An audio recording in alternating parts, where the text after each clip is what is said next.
The mahogany conference table seemed to stretch endlessly before me as I sat listening to the will reading. Michael, my older brother, lounged in our father's old chair at the head of the table, already playing the role of CEO before the papers were even signed. And to my daughter, Catherine, the lawyer Reed, adjusting his glasses, I leave the marketing division of Chen Industries, along with my sincere hopes that she will continue to grow it as she has these past 5 years. I kept my face carefully neutral, though my hands clenched in my lap. 5 years of expanding the marketing division into a powerhouse that generated 40% of the company's revenue, and this was my inheritance. And to my son, Michael, the lawyer continued, I leave controlling interest in Chen Industries, including all assets, properties, and patents, with full executive authority effective immediately. Michael's smile widened. He'd been practicing that smile since we were kids, the one that said, I win, without saying a word. My name is Catherine Chen, and at 34, I thought I understood family dynamics. But watching my brother take control of everything our father had built, everything I'd helped grow, I realized I'd underestimated just how far sibling rivalry could go. If there are no questions, the lawyer said, gathering his papers, I'll file these with the court today. Actually, I said, speaking for the first time since the reading began, I'd like to see the original will, the one from before Dad's revision. Michael's smile flickered slightly. That's irrelevant, Cat. This is the current will. But the lawyer was already pulling out another document. It's within Ms. Chen's rights to review the previous version. I took the old will, dated just 2 weeks before our father's death, before Michael had somehow convinced him to change everything during those final morphing haze to gaze. Thank you, I said, scanning the pages I'd already memorized. I'd like copies of both versions, please. Planning to contest, Michael asked, his tone sharp despite his maintained smile. I met his gaze steadily, just being thorough. Dad taught us that, remember? What Michael didn't know was that our father had taught me more than just business thoroughness. He taught me to plan ahead, to see the bigger picture, and to always keep an ace up my sleeve. The drive back to my office in the marketing division was tense with memories. Every corner of Chen Industries held echoes of my father, his vision, his integrity, his belief in building something that would last. Sarah, my assistant and closest friend, was waiting in my office. How bad was it?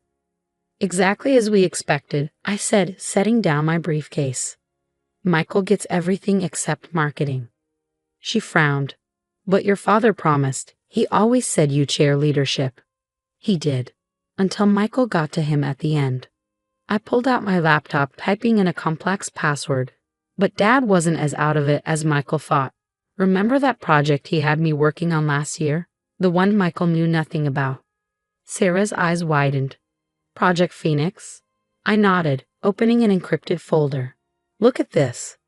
The screen showed a series of patents, groundbreaking technology that would revolutionize our industry. Patents that weren't listed in either version of the will because they weren't technically part of Chen Industries. Your father transferred these to you personally, Sarah breathed, scrolling through the documents.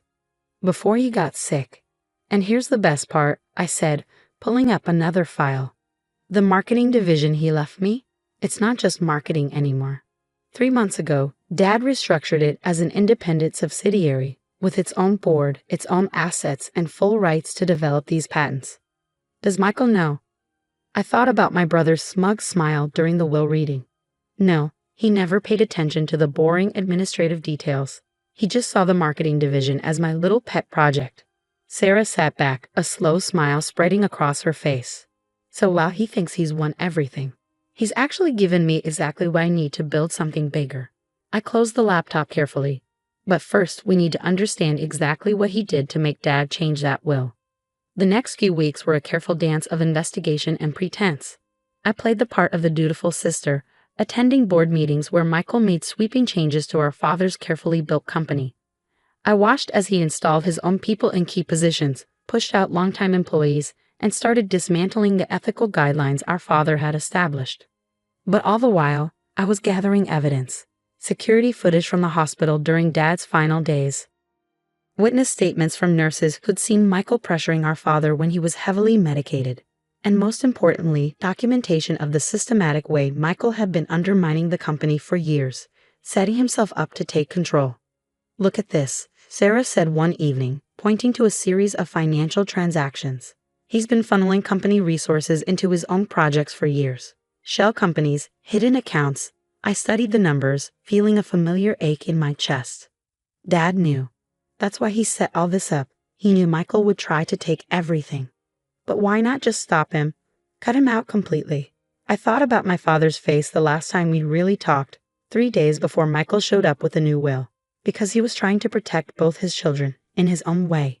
He gave Michael the company he thought he wanted, and gave me the tools to build something better. A knock at my office door made us both jump. Lisa from accounting stood there, looking nervous. "Ms. Chen, there's something you need to see." She handed me a flash drive with trembling hands. "I found these records. Mr. Michael asked me to clean up some old accounts, but this isn't right."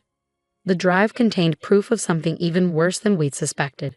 Michael hadn't just been stealing from the company. He'd been actively sabotaging projects, ensuring that only his initiatives succeeded while others mysteriously failed. "How long has this been going on?"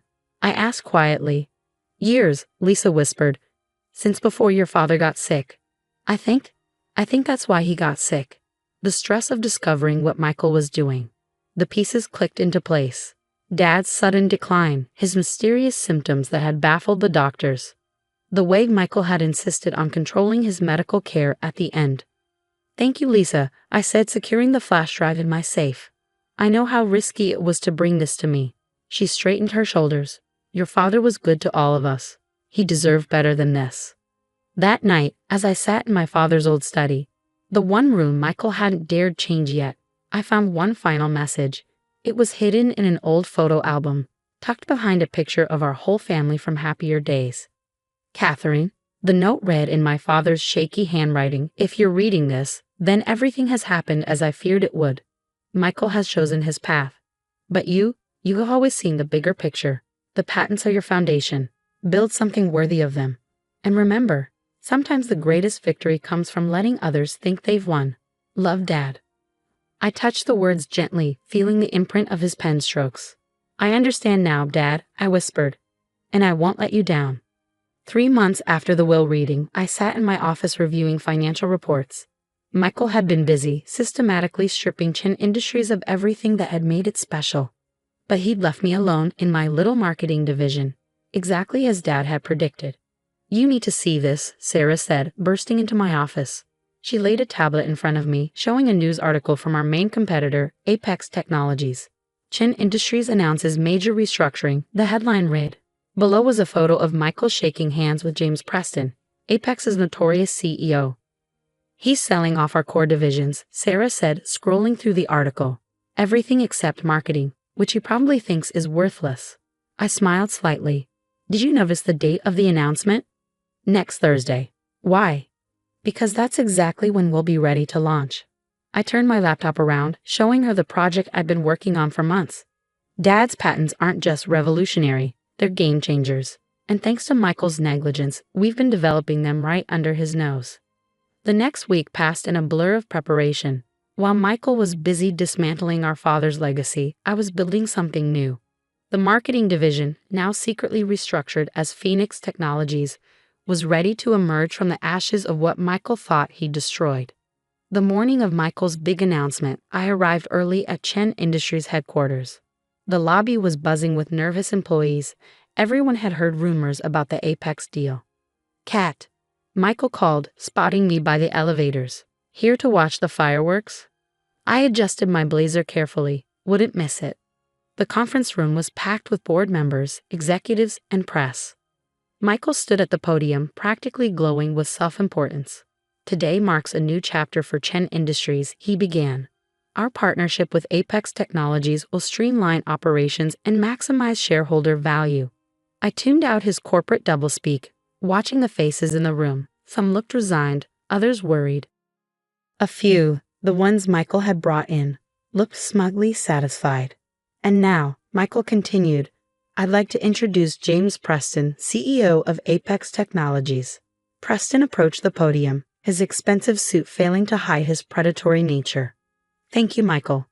This merger represents—" "Excuse me," I interrupted, standing. Before we continue, I have an announcement of my own. Michael's smile tightened. Kat, this isn't the time. Actually, it's exactly the time. I nodded to Sarah, who started distributing folders to everyone in the room. As CEO of Phoenix Technologies, formerly known as Chen Industries Marketing Division, I'm pleased to announce our own major development. The room erupted in murmurs as people opened the folders, revealing details of our new technology and its potential impact on the industry. These patents, Preston said, flipping through the pages with growing alarm. They're revolutionary, but they belong to Chen Industries. No, I cut in. They belong to Phoenix Technologies. My father transferred them to me personally before his death, along with full development rights. Michael's face had gone from red to white. That's impossible. I have controlling interest in all Chen Industries' intellectual property. In all intellectual property listed in Dad's will, I corrected him. These patents were transferred months before to what everyone thought was just the marketing division, a division you never bothered to properly investigate before making deals with Apex. I turned to address the room directly. While my brother was busy dismantling everything our father built, we were building something new. Something that will make the technology Apex wants to buy obsolete before the ink dries on their contract. The press was frantically taking notes. Board members were whispering among themselves. Preston was already on his phone, likely calling his lawyers. You can't do this, Michael hissed, grabbing my arm. I'm in charge here. Actually, I said, removing his hand.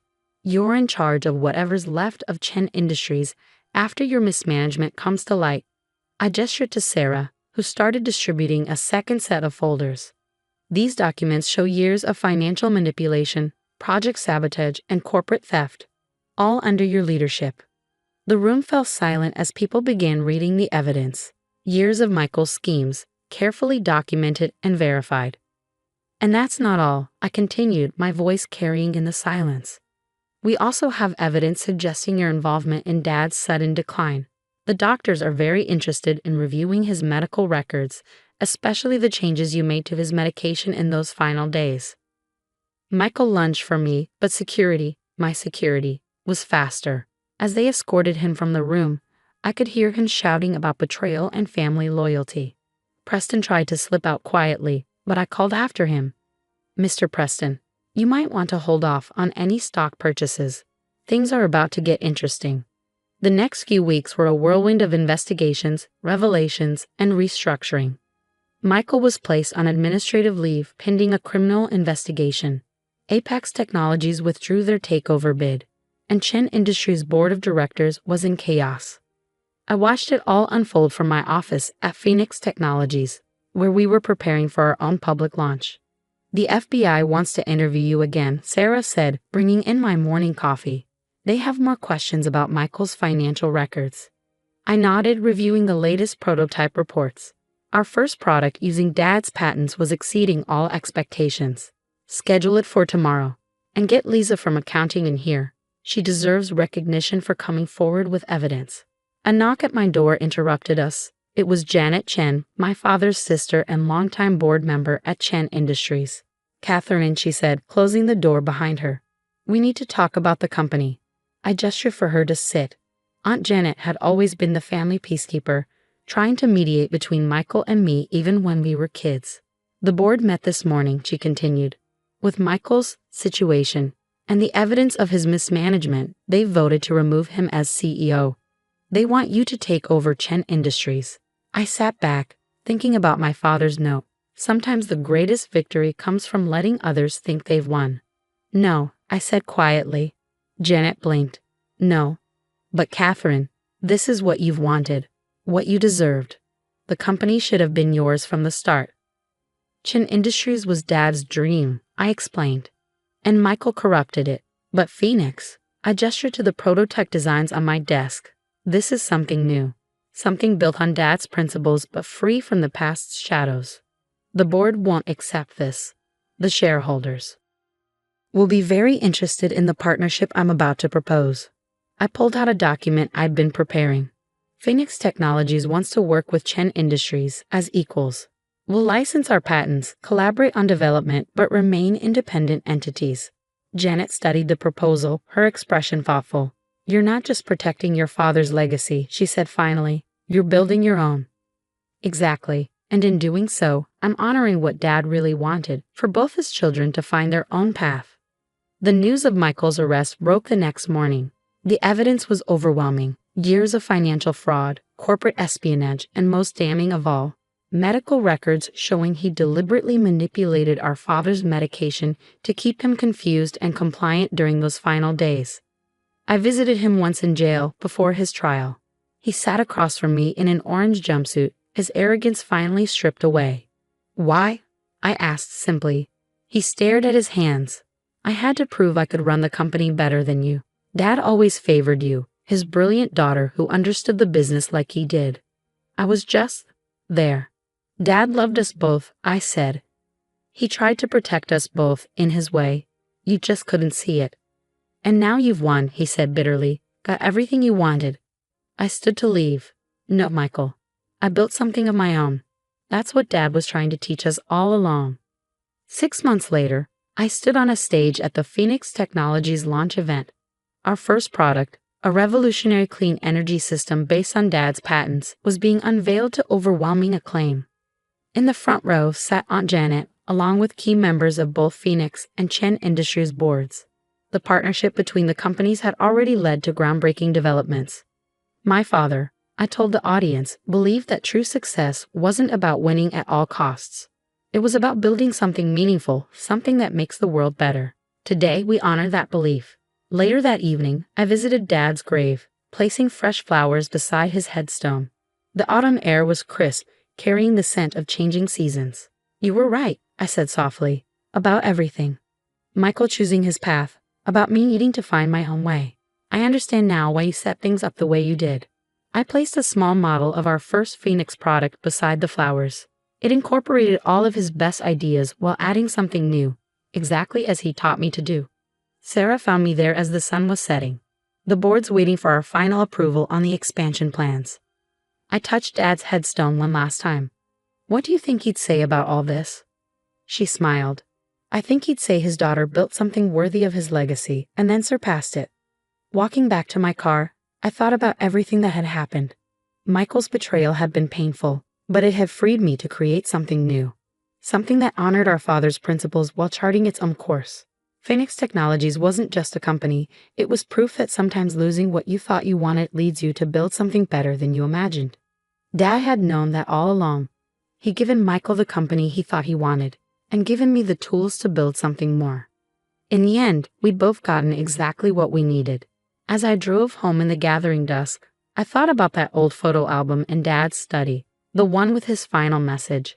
I'd moved it to my office at Phoenix, a reminder that some legacies aren't about what you inherit, but what you choose to build.